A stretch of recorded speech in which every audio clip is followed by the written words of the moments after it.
Hello there, my name is Solmaz and you are listening to Tabling Thoughts podcast. In this podcast, I talk about my experiences as a relationship coach and psychotherapist. The little things that I noticed in my clients' day-to-day lives, which may affect the quality of their lives and relationships enormously, and for some reasons, they don't pay that much of attention to them. As I mentioned, I'm a relationship coach and I also practice as a psychotherapist in Ontario, Canada. In order to get more information about me, you may check my Instagram account, YouTube, or my other podcasts via the links in description. This is the 21st episode of Tabling Thoughts podcast, and I'm going to talk about toxic positivity.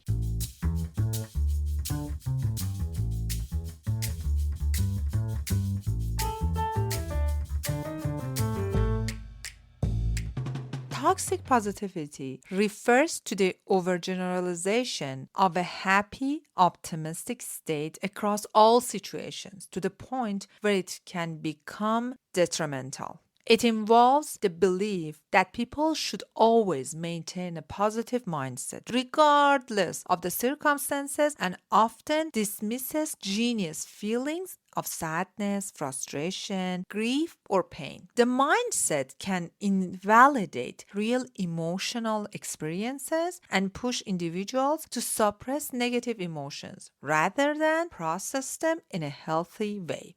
So, how does toxic positivity look like? It looks like in different ways, such as encouraging someone to just stay positive when they're going through grief, loss, or trauma. It looks like shaming people for expressing their sadness, anger, or frustration, implying that they should always focus on the bright side and see the full portion of the cup. It looks like avoiding uncomfortable emotions or difficult conversations by pushing positivity, which can lead to emotional repression. While positivity can be helpful in certain situations, toxic positivity disregards the complexity of human emotions and can prevent individuals from acknowledging and working through their feelings. Toxic positivity can manifest in many everyday situations, often without people realizing it. I have come across two clients who have been trapped in toxic positivity in many aspects of their lives, such as in relationships, by offering surface level support like, you will be fine, just stay positive, to a friend or partner who is facing a tough time. This can prevent deeper emotional connection.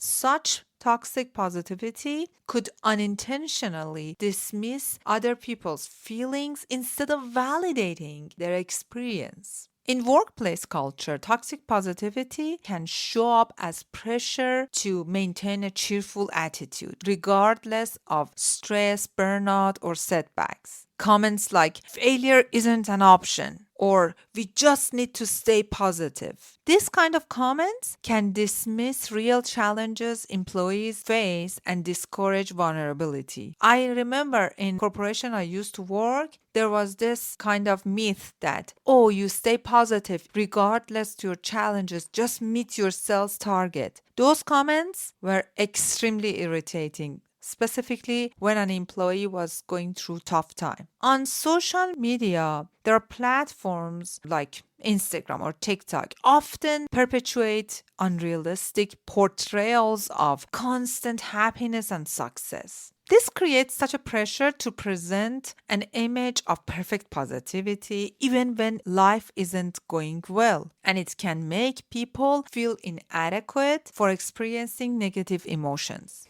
It's so common on social media. You see influencers that they always talk about the bright side of their life, how they do workouts, how they're always happy, spouse is happy, kids are happy, friends are happy, the place is spotless, everyone is positive. But in real life, there is not such a thing. It's very important to reflect on what you see on social media as a small part of a big life. In parenting, parents might unintentionally use toxic positivity with their children by dismissing their emotions, saying things like, you're fine, don't cry, you're perfect, just be happy, don't worry, everything will be all right, instead of acknowledging the child's feelings and helping them process emotions. In self talk, when dealing with personal struggles, telling oneself to just be positive, it's okay. Suppressing their emotions can invalidate the range of emotions one feels. This trap can prevent individuals from addressing underlying problems and seeking help because they believe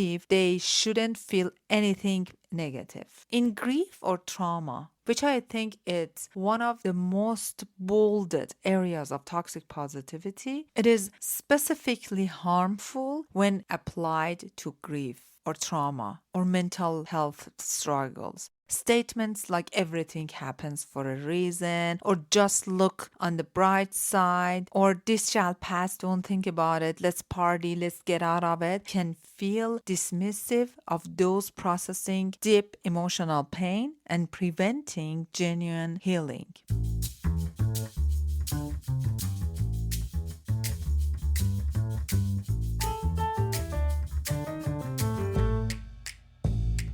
Let's talk about some techniques to help identify and overcome toxic positivity in life. The first step I always tell my clients is to recognize emotional avoidance. Pay attention to your instinct to avoid uncomfortable emotions. If you or others often respond to difficult situations with comments like, just stay positive, take a moment to ask, am I avoiding real feelings? Acknowledge the full range of emotions, including sadness, anger, or fear.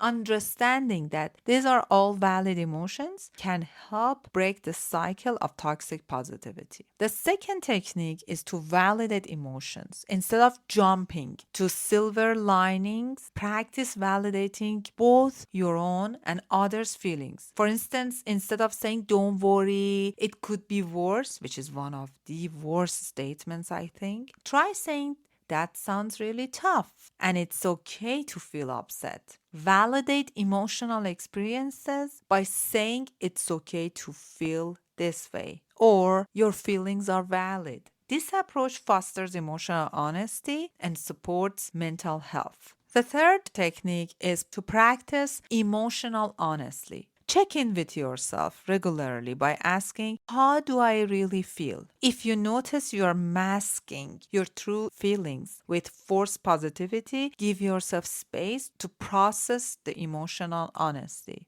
Journaling or talking with a trusted friend or therapist can help you stay in touch with your emotions and allow them to be expressed. The fourth technique is creating space for difficult conversations. When a friend or colleague come to you with problems, resist to argue to offer quick fixes or positive spins. Instead, listen actively and ask questions like, how are you coping with this? Or, what can I do to support you? Active listening is one of the best supports. Give others room to share their emotions without rushing to change the mood. Simply listening and offering empathy can help people feel seen and heard. Shifting focus from fixing to feelings is another technique. Notice if you are trying to fix emotions quickly through positivity and instead give some time to feel the real emotions. Practice saying things like, it's okay to feel sad for now, or let's sit with this feeling for a moment. Encourage emotional processing by recognizing that not every problem needs immediate solution and resolution. Sometimes the healthiest action is allowing the emotion to run its course. Instead of toxic positivity, you can set realistic positivity. Cultivate a realistic form of positivity that acknowledges challenges while maintaining hope. This means saying, this is hard right now,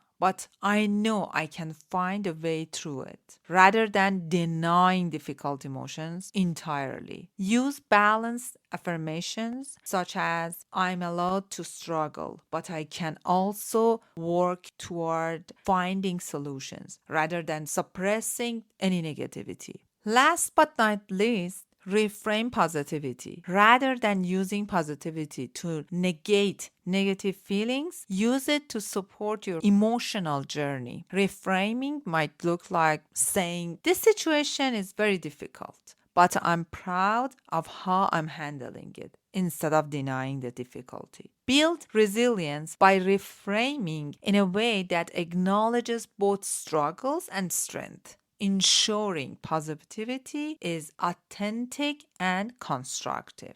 My friends, I hope by recognizing and overcoming these patterns, you can create healthier emotional environment both for yourself and those around you. Fostering growth and genuine well-being is what I aim to cultivate in this podcast. Thank you very much for listening. Until next episode, take good care of yourself.